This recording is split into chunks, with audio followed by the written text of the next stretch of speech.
আসসালামু আলাইকুম। আজকের ভিডিওতে আমরা আলোচনা করার চেষ্টা করব এসএসসি পরীক্ষা ২০২৫-এর বিজ্ঞানের জন্য গুরুত্বপূর্ণ সাজেশন। ধারাবাহিকভাবে আমরা প্রত্যেকটি অধ্যায়ের দেওয়ার চেষ্টা করব। আজকে হচ্ছে প্রথম অধ্যায় উন্নতর জীবনধারা।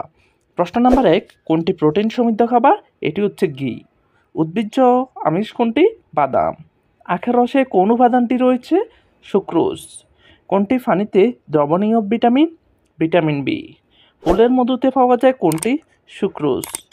নিচের কোনটিতে খাদ্যের মুখ্য উপাদান বলা হয়? আমিষ। নিচের কোনটিকে খাদ্যের সহায়ক উপাদান বলা হয়? পানি। খাদ্যের উপাদান কত প্রকার? ৬ প্রকার। মানবদেহে কয় ধরনের অ্যামাইনো অ্যাসিড রয়েছে? ২০ ধরনের। নিচের কোনটিকে দেহ গঠনের খাদ্য বলা হয়? আমিষ। খাদ্যে প্রায় কত ধরনের ফ্যাটি অ্যাসিড পাওয়া যায়? ২০ ধরনের। প্রোটিনে কত ভাগ নাইট্রোজেন থাকে? ১৬%। কোন ভিটামিনের অভাবে অ্যানিমিয়া রোগ হয়? পাইরিডক্সিন। ফাস্ট ফুড কোন ধরনের খাবার? মুখরোচক। গাজরে প্রধানত কোনটি পাওয়া যায়? গ্লুকোজ। কোন শীতকালীন সবজি চোখের রোগ মুক্ত রাখে? বাঁধাকপি। উৎস অনুযায়ী স্নেহ পদার্থ কয় প্রকার? ২ প্রকার। মানবদেহে এই পর্যন্ত কত প্রকার অ্যামাইনো অ্যাসিডের সন্ধান পাওয়া গেছে? ২০ প্রকার। এইচআইভি ভাইরাস মানবদেহের রক্তের কোন উপাদানকে আক্রমণ করে? শ্বেতরক্তকণিকা। তেল বলতে কি বোঝায়? সম্পৃক্ত ফ্যাটি অ্যাসিড। ফ্রিজিং পদ্ধতিতে খাদ্যকে কত তাপমাত্রায় রাখা হয়? 0 ডিগ্রি ফারেনহাইট। ভিটামিন ডি এর উৎস কোনটি? ডিমের কুসুম। মানুষের চুল বা নখে কোন প্রোটিন থাকে? ক্যারাটিন। রাঙা আলুতে কোনটি উপস্থিত? স্টার্চ। কোন ডাকটি সবচেয়ে বেশি মারাত্মক? হিরোইন। ভিটামিন বি12 এর অপর নাম কি? সাইনোকোবালামিন।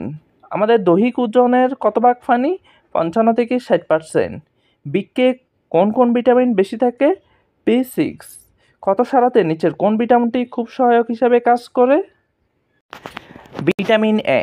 আমাদের হাড়ের প্রধান উপাদান কি? ক্যালসিয়াম। ভিটামিন বি কমপ্লেক্সে কয়টি ভিটামিন বিদ্যমান? ১২টি। কোনটি সর্বাধিক তাপ ও শক্তি উৎপন্ন করে? শর্করা। ১৫০ গ্রাম শর্করা জারণে কত কিলোমিটার শক্তি উৎপন্ন হয়? ৬১৫। একজিমা হয় কিসের অভাবে? চর্বি। দেহ সংরক্ষক খাদ্য উপাদান কোনটি? খাদ্যপ্রাণ। প্রতিদিন কত গ্রাম আঁশযুক্ত খাদ্য গ্রহণ করা উচিত? ২০ থেকে ৩০। শরীর ঠিক রাখার জন্য নিয়মিত কী করা উচিত? শরীর চর্চা করা। মানবদেহে ভিটামিন ই অ্যান্টিবডি তৈরি করে। বেরি রোগ হয় কোন ভিটামিনের অভাবে? Vitamin B one. ফাস্টফুডে কোনটি অধিক পরিমাণে থাকে? রাসায়নিক পদার্থ। কোনটি ভবিষ্যতের খাদ্যভাণ্ডার হিসাবে কাজ করে? মাখন। ডিমের কুসুম কোনটির উৎস? ফানিস লিপিড। খাদ্যের কোন উপাদানটি বর্ণহীন ও গন্ধহীন? শর্করা। কোষ গঠনে সহায়ক ভিটামিন? Vitamin E. একজন প্রাপ্তবয়স্ক পুরুষের রক্তে কী পরিমাণ লৌহের প্রয়োজন? ৯ গ্রাম। বিএমআই এর অপর নাম কি? কিউএলআই। এইচআইভি ভাইরাস মানবদেহের রক্তের কোন উপাদানকে আক্রমণ করে? শ্বেতরক্তকণিকা। গ্লাইকোজেন কি? পানিজ শর্করা। ভিটামিন বি5 এর অভাবে কোনটি দেখা যায়? ফেলেগ্রা।